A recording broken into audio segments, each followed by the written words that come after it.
Buongiorno cari amici, ben ritrovati in questo spazio in mia compagnia. Oggi vediamo i nati del 10 febbraio e sono spiacente di non essere riuscita a fare le previsioni di questa giornata, purtroppo ho avuto la febbre e non ero assolutamente in condizione di registrare. Oggi mi sento un po' meglio e dunque sono qui per recuperare quantomeno questo appuntamento giornaliero con i nati del giorno. Prima però di approfondirci nell'argomento, di entrare appunto maggiormente nell'argomento, vi invito, se ancora non l'avete fatto, di iscrivervi al canale YouTube del Marietto Veneziano e se ancora non l'avete fatto, di iscrivervi anche al mio canale YouTube. Vi ringrazio moltissimo. Dunque questi nati appartengono al dominio mensile dei pesci, ma non al segno zodiacale dei pesci. Attenzione, la differenza è grande perché uno è un segno e dunque è l'inclinazione che i raggi solari attraverso determinate costellazioni portano come influssi sulla Terra e l'altro proprio è la costellazione. Dunque siamo su due pianeti diversi, anche se direi due costellazioni diverse, siamo su due piani differenti e dunque questo era doveroso per non portare confusione tra astrologia moderna o diciamo tradizionale e l'astrologia antica di cui io vi parlo quotidianamente. Cosa significa dunque? Significa che questi nati hanno tutti un punto in comune che è riconducibile all'influsso di questa costellazione e all'influsso di Giove perché è il dominatore di questa costellazione. Dunque abbiamo sicuramente determinate predisposizioni che accomunano questi nati, tra cui la possibilità di essere più sensibili verso le malattie infettive, oppure di una maggiore predisposizione a quello che sono i lavori collegati all'acqua, al mare, ai liquidi o le attività che possono essere svolte con i piedi e anche altre insomma, caratteristiche anche più di tipo più proprio caratteriale, cioè della personalità. Dunque questi nati appunto appartengono a questo influsso e al dominio di Giove in un certo senso. Inoltre hanno come costellazione per prima attraversata dalla Luna la costellazione Vergine, che la Luna visiterà 2 volte in questa giornata. Cosa significa dunque? Questi nati hanno un carattere molto serio, molto accorto, sono capaci sicuramente di organizzare, pianificare bene, sono ordinati, distinti, metodici e hanno anche un piglio da moderatore, dunque amano in un certo senso sedare le situazioni e coordinare al meglio anche più persone. Dunque abbiamo da questo punto di vista un'impronta caratteriale di un certo tipo, esteticamente avranno sempre un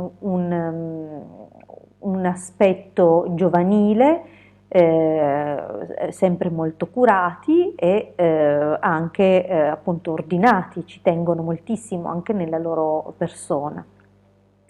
Hanno dal punto di vista della fortuna una fortuna media con determinati ostacoli da superare. In particolare questi ostacoli provengono a loro dalla famiglia, che potrebbe in un certo senso porre ostacoli anche riguardo agli studi, non perché si intromettano necessariamente sulle scelte di questi nati, ma perché probabilmente a causa di difficoltà familiari questi nati saranno costretti a fare delle scelte.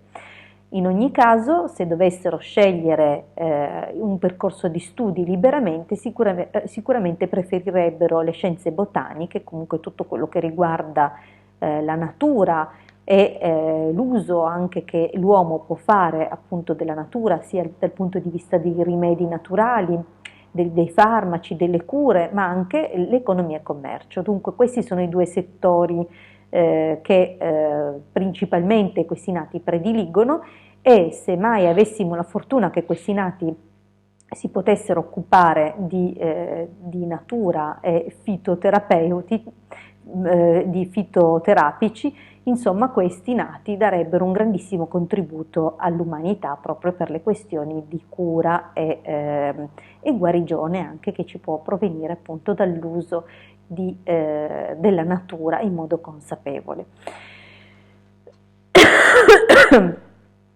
Una parte di loro abbandonerà gli studi prima di giungere dunque a un livello superiore appunto di riconoscimenti accademici e potranno dedicarsi ad altre attività, quali ad esempio i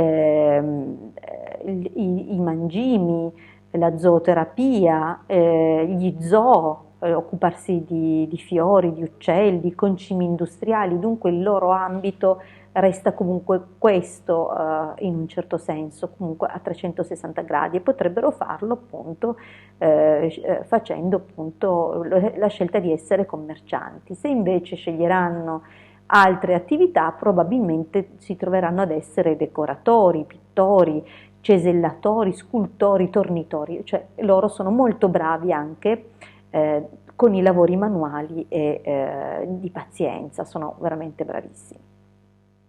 Dal punto di vista della salute andiamo a dare degli avvisi. Dunque, questi nati, avendo la doppia costellazione Vergine e dunque considerata di secondo fluido, hanno sicuramente più debole la parte dello stomaco e dell'intestino. Potrebbero essere soggetti a malattie psicosomatiche, dunque per loro lo stress può tradursi in varie forme di malattia. Alcune volte possono essere patologicamente schiavi dell'igiene, della pulizia e dell'ordine, in altri casi l'esatto opposto. Dunque dipenderà moltissimo anche dai pianeti che caratterizzano il giorno e l'ora di nascita e che personalizzano il loro quadrato di nascita. Un'altra debolezza che questi nati hanno è la possibilità che appunto a età regolari possano essere soggetti a malattie infettive. Debole anche lo stomaco. Un'altra cosa che va segnalata purtroppo è che ad anni 9, poi 9 più 8, 17 e così via, e dunque di 8 in 8 c'è la possibilità che perdano persone care del loro ambito familiare. Dunque questo è purtroppo una costellazione in particolare, poi in chiusura di quadrato rende la cosa ancora più amplificata. Bene, io ho detto più o meno tutto per quanto riguarda ovviamente l'aspetto generale di questi nati. È chiaro che poi esistono le personalizzazioni e se questa cosa vi interessa non avrete che da contattarmi per valutare insieme un approfondimento. Io vi ringrazio per avermi ascoltato fino qui e vi rimando alla prossima condivisione. Un grandissimo abbraccio dalla vostra Hildegarda.